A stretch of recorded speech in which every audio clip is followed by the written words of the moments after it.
Sanibona bafethu uvane lo so namhlanje ucoach weMamelodi Sundowns ade bembuza regarding le game lade beyidlala against uBid College. Waseyiphendulela ke ucoach weMamelodi Sundowns uthi yena ngokwakhe kunabantu abasebenzisa amatulo ukuthi bangakwazi ukuthi basucceed kwiBetway Premiership, bangenzi kahle kwiBetway Premiership and bangenzi kahle kwiCAF Champions League, and lento le iaffecta abadlali and iaffecta indlela yena acoacha ngakhona, because most of abadlali bazodlala kakhulu bakhathale, abanye balimali because ama fixtures asondelene kakhulu. Remember ke kade bedlala nje ngolwesibili, bedlala nani na, bedlala nale club le ekuthiwa iUbid College, and bayodlala futhi ngolwesihlanu bayodlala nani na neclub le yale, I think i-study bani ba yabo, uyangikhohle igama la leya club, but ke ungangikhumbuza kuma comments. But ke mina ngokwami ngizokhuluma ngale ndlela ucoach Miguel Cardoso weMamelodi Sundowns eyaye abe nama excuse isikhathi esiningi, yabo isidingo singekho. Remember iOrlando Pirates right now number 1 with i-goal difference, balingana ngamaphuzu with iMamelodi Sundowns njengoba nje belingana ngamaphuzu. Yena uMiguel Cardoso ngokwakhe ubone ngazuthi iBetway Premiership noma iPSL bayasebenzisana ukuze bakwazi ukuthi benze iOrlando Pirates mhlawumbe ibe nama fixtures angcono and iOrlando Pirates ithole isikhathi esiningi sokuphumula. Remember iOrlando Pirates right now yakwazi ukuthi ithathe iBetway Premiership, not iBetway Premiership njalo, yakwazi ukuthi ithathe ile cup le MTN8, yayithatha iCarling Knockout, yayithatha futhi neCarling All Stars. Vese akusiyona icompetition ungayibiza icompetition iCarling All Stars, yabo, but ke bawathathile lawo ma trophies lawo, baphuma kwiNedbank Cup.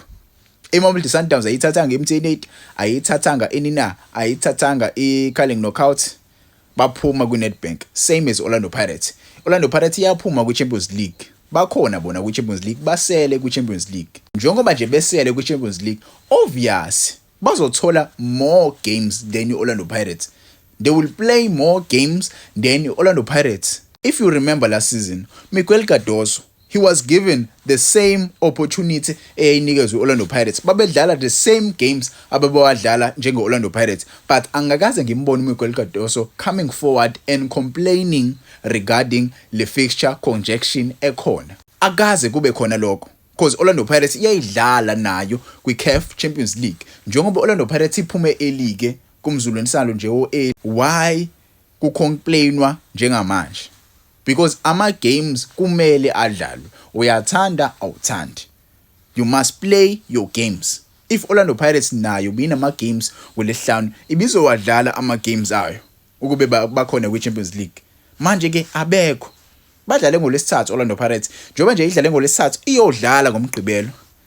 Kuyayifanela nje lento. Orlando Pirates adidlala ngolesithathu, idlala nani na, idlala na iRichards Bay, iyodlala neSiwelele. iSundowns adidlala nini ngolwesibili, iyodlala nini manje iSundowns iyodlala ngolesihlanu. But ngeke umuzwe ucoach Abdeslam Wadu ekhalaza.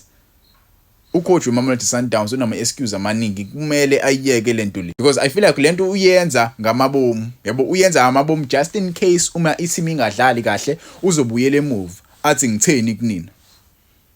Uzobuyela emuva athi ngitheni kunina, angishongo ukuthi soba nenkinga because idlala ama games kanje, and le nto ayikho fair. I remember last week ucomplain ngani ngepitch yale kwiLoftus. Ipitch yabo, i-team yabo, it's their own stadium.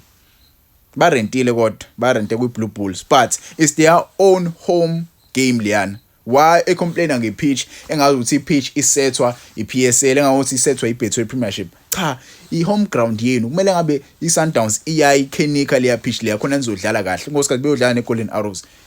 Uhleli nama excuse, uma edliwe bezobuyela emuva athi ngitheni kunina, yabo into kanjalo angiyithandi ngempela mina lo coach lo, ayikho right lento.